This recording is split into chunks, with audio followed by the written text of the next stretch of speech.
Hello everyone, antigen, antibody এবং অ্যান্টিবায়োটিকের মধ্যকার পার্থক্য আপনি অল্প কয়েক সেকেন্ডেই বুঝে যাবেন। প্রথমেই আসি, অ্যান্টিজেন কি?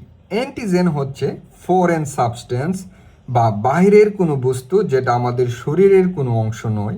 যেমন ধরেন ভাইরাস, ব্যাকটেরিয়া এবং ডাস্ট বা ধুলাবালি, যেগুলো আমাদের শরীরের অংশ নয়, যেগুলো বাহির থেকে আমাদের শরীরকে আক্রমণ করে, সেগুলাই হচ্ছে অ্যান্টিজেন। এখন আসি, অ্যান্টিবডি কি?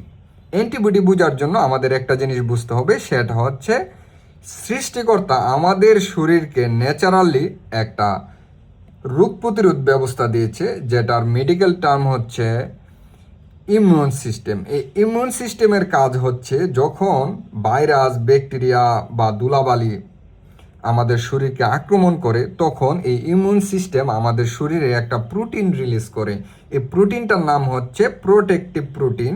এই প্রোটেক্টিভ প্রোটিনের কাজ হচ্ছে আমাদের শরীরকে প্রোটেক্ট করা বা রক্ষা করা। কিসের থেকে? এই ভাইরাস, ব্যাকটেরিয়া বা ধুলাবালি থেকে। এই রক্ষা করাই হচ্ছে এই প্রোটেক্টিভ প্রোটিনটার কাজ।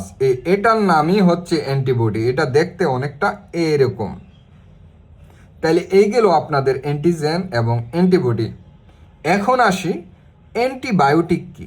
অ্যান্টিবায়োটিক হচ্ছে একটা ড্রাগ যেটার কাজ হচ্ছে ব্যাকটেরিয়াকে কিল করা অথবা ব্যাকটেরিয়াল যে গ্রোথ আছে এটাকে ইনহিবিট করা। তাইলে এখন অ্যান্টিজেন, অ্যান্টিবডি এবং অ্যান্টিবায়োটিকের মধ্যকার পার্থক্য আশা করি একদম ক্লিয়ার হয়ে গেছে আপনাদের।